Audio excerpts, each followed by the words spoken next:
Oh, somebody better call Sean Evans because I've got a hot one. That's a good joke. I don't care what you say. I just finally finished watching Ahsoka. I was told for a long time that it was good and I should watch it, but I put it off because like, to me it just didn't look that good. And guess what? It wasn't that good. Yeah, I said it, and I'm gonna explain why. And I'm gonna also be comparing it to Loki while I do so. Because, actually, no. This requires some backstory. Because I don't want you to go getting your panties in a wad because Trevor's talked so much about Marvel in the past but never talked about Star Wars, therefore Trevor's more of a Marvel fan than a Star Wars fan. Because that's not the case. Star Wars was my first sci-fi love. I was through and through a Star Wars boy. I've even got one of these. Okay, I lied. I've got 2 of these. Oh my god, they look legit on camera. Hang on. Let me have a moment here. They straight up look real on camera. Those were $500 each, and I have never been a rich man. I just really like Star Wars. But then 2012 happened, and you know what? The Mayans were correct, because Disney bought Star Wars and turned it into the Millennium Falcon. What about that ship? That was garbage! That was a good joke too, I don't care what you say. All jokes aside, I thought The Force Awakens was pretty decent. Ooh, I don't know how comfortable I am admitting this on camera, but I went and saw that movie 6 times in theater. Mainly because it was the first Star Wars movie that came out while I was like old enough to go see it, and it was a really big deal to me. But then The Last Jedi. Oh, never mind. Never mind. Not relevant. This video is about Ahsoka. So, I'm gonna start by saying some positive things about it. I tend to be more of a love or hate type of person when it comes to entertainment. I don't know why. I think it's more fun. And I love Loki, and I hate Ahsoka. So I want to say some nice things about it before I just crap all over it.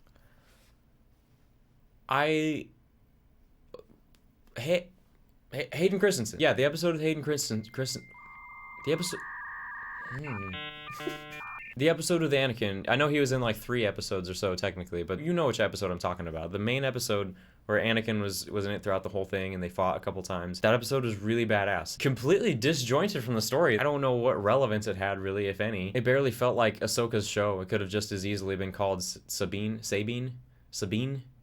I didn't watch Rebels, and I know that's a big no-no because you have to do your homework in order to actually enjoy the show, but that's not what makes a good show to me. The show is just not enjoyable.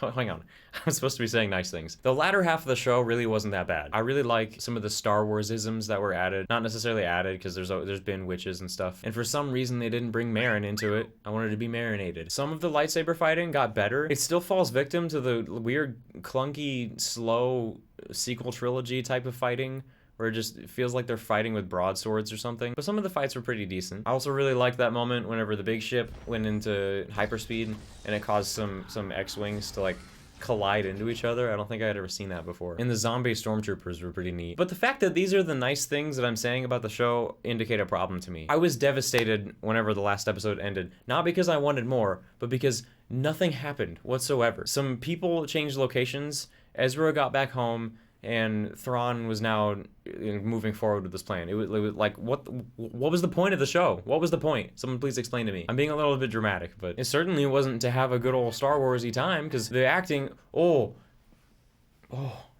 acting was, the acting was so bad. Was the cast just behind the scenes popping Ambien the whole time? The show just has zero energy. The plot moves at a snail's pace. Well, the barely existent plot moves at a snail's pace. There's no interesting dialogue. And I understand Star Wars dialogue. The point of George Lucas's dialogue in the first 6 films is not lost on me. I get it. It's simple, to the point, and effective. And it makes the story enjoyable for any age watching. Or any person just in general based on your upbringing. Like, it doesn't matter who's watching it. You can understand Star Wars. It's simple. I get that. I like that. I even like, for the most part, the sequel trilogy of dialogue.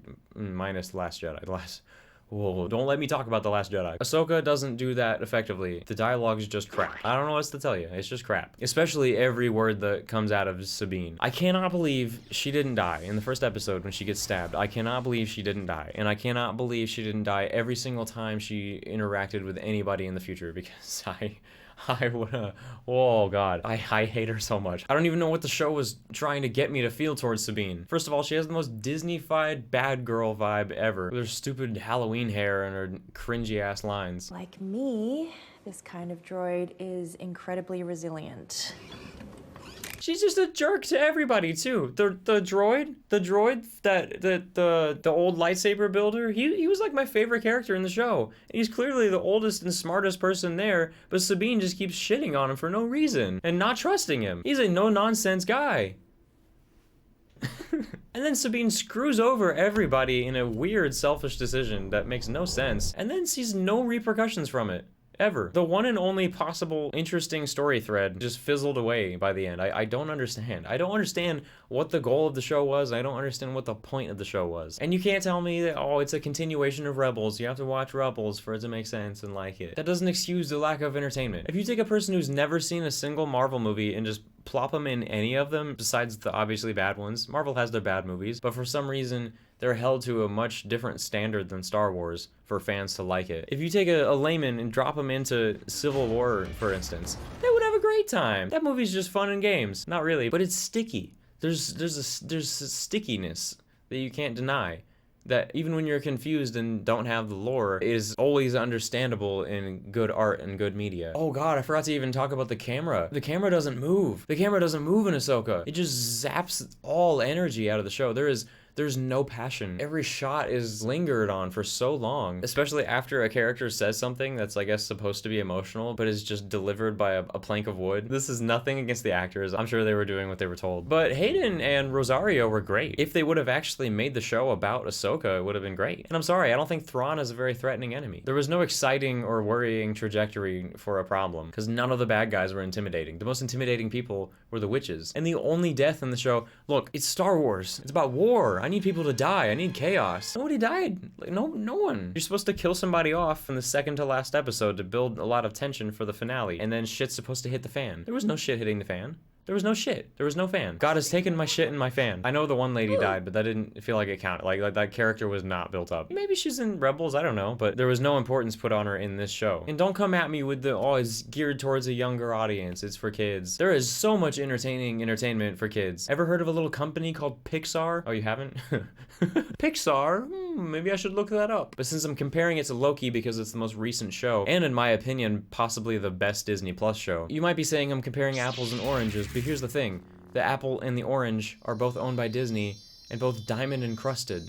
Their quality should relatively match. But the orange, I need to switch into Loki mode. Apparently I don't have an orange light, so that's as close as it gets. I don't know. That looks terrible. Okay, let's just go back to the blue. Anyways, when you have a show going on like Loki, there is no excuse for Lucasfilms to be flopping so hard. Because Kenobi wasn't good either, and you cannot convince me that it was. We waited a long time for Ewan to get back in his robes, and they did him dirty. Look, Loki's budget, $141 million. And that's for season 2. That's after the show did well. Ahsoka's budget still expected to be over $100 million. Wait, they're slashing budgets? Oh yeah. See, Disney.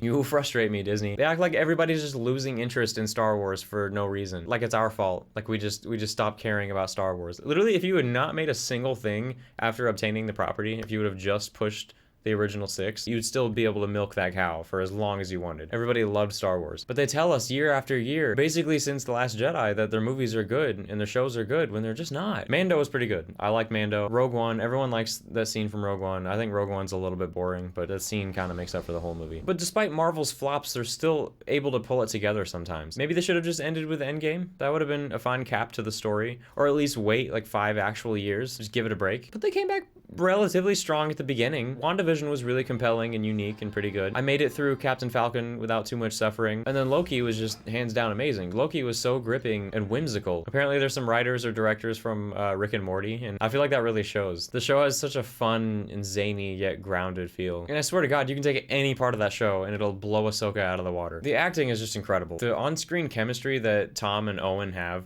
is immaculate. They're so funny together. And even this new guy, Obi, he was in Indiana Jones, right? That scene alone in episode 1 of season 2, where Loki is in the past talking to Obi and Mobius is in the future talking to him about the same thing. And he's like recollecting stuff that's happening for us in real time on screen that he's said to him in the past. And then he comes back and they kind of reconcile and like realize that they were having the same conversation. That scene was so much more creative than the entire show of Ahsoka. And the camera movement, the camera actually moves. There is no camera movement in Ahsoka. That's a bit dramatic. There's some scenes here and there, but the camera work just right out the gate is so much more interesting. I think it opens with a chase scene, like a slow motion chase scene, and then he jumps out the window, you know, all that goes down. And same thing with the second episode. It starts with them in, I think, the 70s in England or something like that. You have no clue why they're there, but it sets up such a promising premise. And even if you think parts of the show are kind of convoluted and they take roundabout ways to get to places in the plot and it's kind of out there, I get that. But are you gonna tell me you'll take nothing happening in Ahsoka over that? I don't need my TV shows to be like Mr. Beast videos, but I need like a little bit of snappiness. I need some momentum. And that's a legitimate complaint I've heard about Loki, about it being a little bit too fast-paced, which is a fair argument, but I personally like it, and I don't think it's so fast-paced that it's stepping on emotional moments or squandering any kind of potential. Sometimes it just gets a tiny bit difficult to follow. But not for me, because my brain is massive. I'm a freaking Jedi. I'm gonna bust this out in every video now. Bottom line, I'm not trying to be too mean. I just think we can all agree that what Disney has done with Star Wars is really frustrating when we know what they're capable of doing with Marvel. Marvel is very hit and miss. I think Multiverse of Madness is the most I've ever been let down by a movie. Eternals was just as useless as Ahsoka. So was Black Widow. Love and Thunder was basically the Last Jedi of the MCU. But again, I think the only generally liked things about Disney's Star Wars has been Mando and Rogue One. People talk about Andor, people like Andor. I haven't watched Andor. That's definitely next on my radar. So I watched the first episode of Andor after filming this, and it's way better. The dialogue is a million times better, the world feels a lot more real, and someone actually dies. It's just hard not to notice going from Ahsoka and the very next Disney Plus show coming out being Loki, and it being one of the most compelling things happening with Disney right now. It is directly in line with the story of the MCU and affecting absolutely everything. And it's done so creatively. The whole vibe of the show is so fun. The visual aesthetic and the music, like, it just seems like so much more effort went into it, and they have so much more creative minds on set. And again, the energy. All I care about is being entertained. I really don't care about lore and the universe and even plot sometimes. Like, yeah, that stuff all goes into it as well, but I just want to be entertained. It's your job and your duty when you're Disney, of all people. Yeah, I'm talking to you, Walt. Stop screwing with Star Wars. Star Wars was cool till you got your stupid little mouse hands on it. I just don't get it. I don't get it. Anyways, this wasn't the most organized video ever. There's probably some things that I meant to say that I left out. Let me know your thoughts in the comment. I'm not mad. I seem like I'm mad, but I want everybody to enjoy what they want to enjoy. Don't take anything I say too seriously. Form your own opinions. Just know that Loki is better. And if you disagree, I will find you, and I will buy you a jet ski. That's not where you thought it was going, did you? Oh my god, I forgot to talk about the Green Lady. The Green Lady, this is such a footnote, but the Green General, the modern Major General, she mentioned she's a general in every goddamn scene she's in. She's like one of the least written characters I've ever seen. Okay, that's all. Now don't make me kill you.